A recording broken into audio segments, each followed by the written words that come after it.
Battle of Britain കഴിഞ്ഞു, പക്ഷേ യുദ്ധം അവസാനിച്ചില്ല.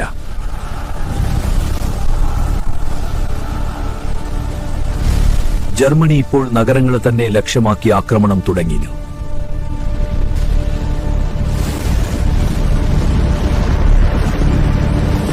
ലണ്ടൻ നഗരം വീണ്ടും വീണ്ടും ബോംബാക്രമണത്തിൽ തകർന്നു.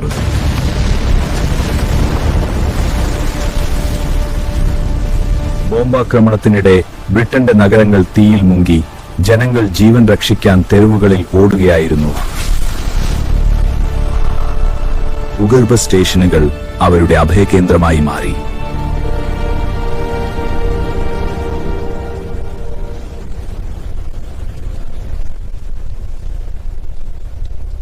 ഭയത്തിനിടയിലും അവർ പ്രതീക്ഷ വിട്ടുകളഞ്ഞില്ല. ഇതിനിടെ കടലിൽ മറ്റൊരു നിർണായക യുദ്ധം തുടരുകയായിരുന്നു. ബ്രിട്ടന്റെ ജീവരക്തമായ സപ്ലൈ കപ്പലുകൾ ജർമ്മൻ ആക്രമണത്തിന് വിധേയമായി. ജർമ്മൻ യു-ബോട്ടുകൾ സപ്ലൈ ഷിപ്സ് ലക്ഷ്യമിട്ടു.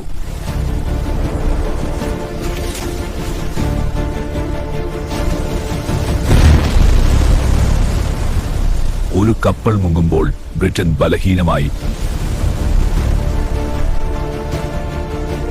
ജർമ്മൻ ആക്രമണത്തിന് ശേഷം കപ്പലുകൾ കടലിൽ മുങ്ങി. തണുത്ത സമുദ്രത്തിൽ വീണ സൈനികർ ജീവൻ രക്ഷിക്കാൻ അവസാനമായി പോരാടി. യുദ്ധം ഇപ്പോൾ ആഫ്രിക്കയിലേക്ക് വ്യാപിച്ചു.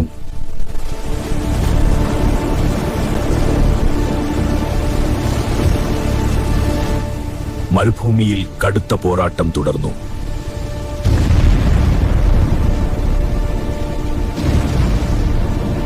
ആഫ്രിക്കയുടെ മരുഭൂമിയിൽ ജർമ്മൻ ജനറൽ റോമൽ തന്റെ സൈന്യത്തെ കൃത്യമായ തന്ത്രങ്ങളിലൂടെ മുന്നോട്ട് നയിച്ചു.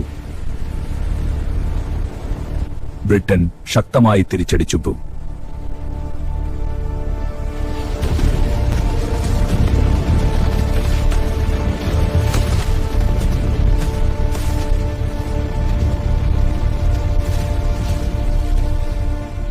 ഇതിനിടെ ഹിറ്റ്ലർ ബാൽക്കൻസ് ലക്ഷ്യമാക്കി. 1941 ജർമ്മൻ സൈന്യം യുഗോസ്ലാവിയയിൽ കടന്നു. ചുരുങ്ങിയ ദിവസങ്ങൾക്കുള്ളിൽ രാജ്യം കീഴടങ്ങി. ഗ്രീസും ജർമ്മനിയുടെ നിയന്ത്രണത്തിലായി.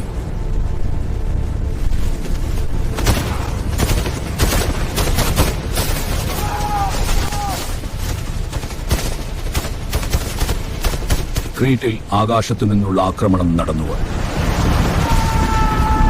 ഇതെല്ലാം കഴിഞ്ഞ് ഹിറ്റ്ലർ തന്റെ ഏറ്റവും വലിയ നീക്കത്തിനായി പദ്ധതി തയ്യാറാക്കി.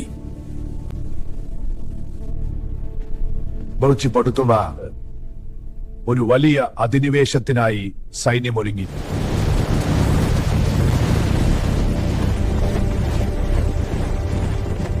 സൈന്യം കിഴക്കോട്ട് നീങ്ങി.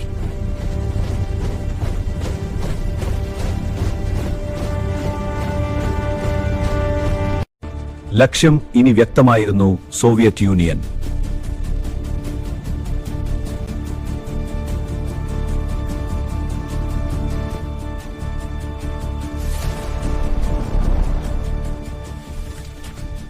അവസാന ഒരുക്കങ്ങൾ പൂർത്തിയായി. ഒരു വലിയ യുദ്ധത്തിന് മുൻപുള്ള നിശബ്ദത.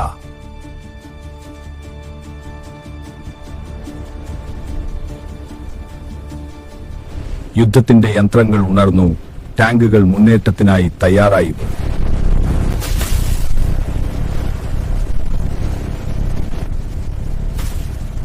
ഓരോ സൈനികനും അവസാനത്തിനായി തയ്യാറായി.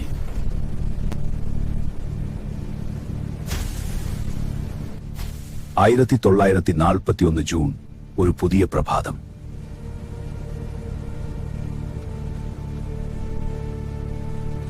ചരിത്രത്തിലെ ഏറ്റവും വലിയ സൈനിക സജ്ജീകരണം. ഒരു മഹായുദ്ധത്തിനായി സൈന്യം ഒരുങ്ങി നിന്നു.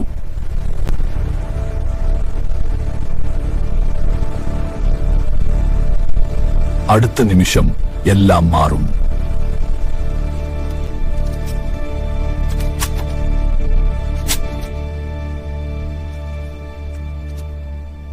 Operation Barbarossa തുടങ്ങാനിരിക്കുകയാണ്.